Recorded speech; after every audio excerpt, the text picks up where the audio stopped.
Bonjour les amis. François Bayrou sert encore à quelque chose. Le MoDem vient de faire voter une loi cette nuit à l'Assemblée nationale interdisant aux parents toute violence physique ou psychologique.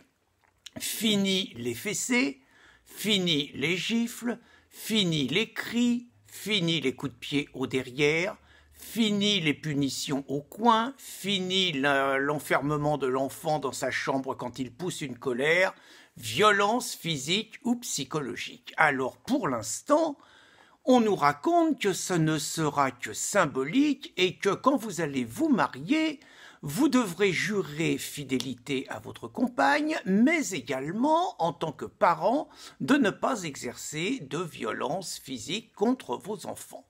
L'Union européenne exulte, elle qui depuis des années demande à ce que ces pratiques soient interdites dans tous les foyers européens.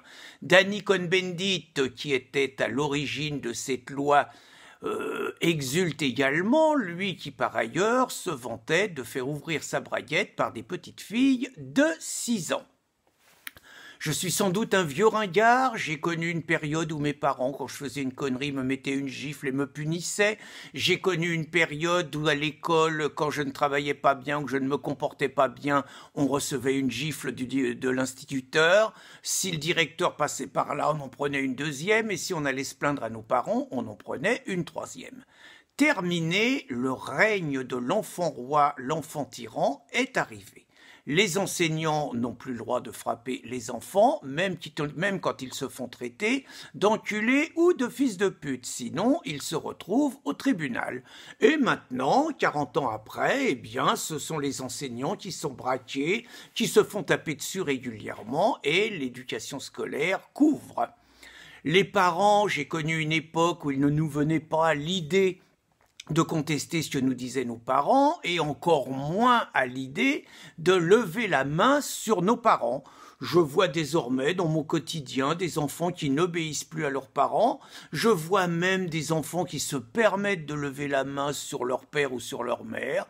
Et il paraît que c'est normal, qu'il faut que le petit s'exprime et qu'il ne faut surtout pas punir, puisque c'est bien connu, la punition c'est réactionnaire et la sanction c'est fasciste. On a le résultat d'une société qui se délite et cela ne suffisait pas, d'où ce projet de loi que seule la très méchante députée classée à l'extrême droite Emmanuelle Ménard, Emmanuelle Duverger, a osé contester, disant qu'on privait les parents de leurs prérogatives.